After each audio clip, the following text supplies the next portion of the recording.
اعوذ باللہ من الشیطان الرجیم بسم اللہ الرحمن الرحیم رب اشرح لی صدری ویسر لی امری واحلل عقدۃ من لسانی یفقہوا قولی۔ ریاض الصالحین دوسرا حصہ، احادیث نبی صلی اللہ علیہ وسلم۔ حضرت ابو بکر رضی اللہ تعالیٰ عنہ سے روایت ہے کہ رسول اللہ صلی اللہ علیہ وسلم نے حجۃ الوداع یعنی آخری حج کے موقع پر عید الاضحیٰ کے دن مینا جگہ میں اپنے خطبے میں فرمایا، بے شک تمہارے خون، تمہارے مال اور تمہاری عزتیں تم پر حرام ہیں، جیسے تمہارے اس دن کی حرمت تمہارے اس مہینے میں، تمہارے اس شہر میں۔ سنو، کیا میں نے اللہ کے احکام پہنچا نہیں دیے؟ بخاری اور مسلم۔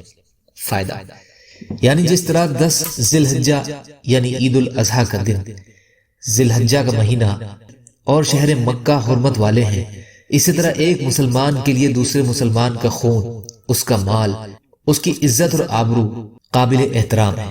یعنی کوئی مسلمان ناجائز طریقے سے کسی مسلمان کو قتل کرے، نہ اس کا مال لے اور نہ اس کی بے عزتی کرے، اور غیبت بھی ایک ظلم اور زیادتی کرنا ہی ہے کہ اس سے ایک مسلمان کی عزت پر داغ آتا ہے۔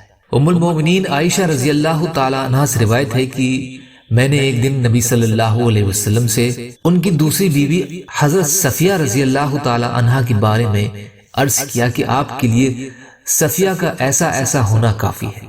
کچھ راویوں نے کہا ہے کہ اما عائشہ رضی اللہ تعالی عنہا کی مراد یہ تھی کہ وہ چھوٹے قد کی ہیں، تو آپ نے عائشہ رضی اللہ تعالی عنہا سے فرمایا کہ تو نے ایسی بات کہی ہے کہ اگر اسے سمندر کے پانی میں ملا دیا جائے تو اس کا مزہ بدل ڈالے۔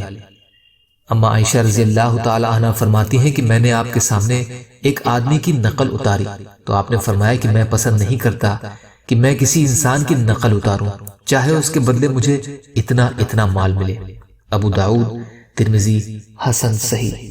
مسجنہ کے معنی ہے پانی کے ساتھ ایسے مل جانا کہ اس کی سخت بدبو اور گند سے پانی کا مزہ یا اس کی بو بدل جائے، اور یہ مثال غیبت کی مناہی میں بڑی با اثر ہے۔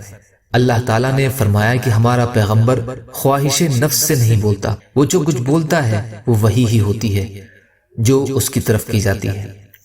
فائدہ، عربی میں محاکا کو پہلے استعمال کسی کی برائی یا نقل اتارنے کے لیے ہوتا، جیسے وہ لنگڑا کے چلتا ہے یا کبڑوں کی طرح سر جھکائے رہتا ہے وغیرہ۔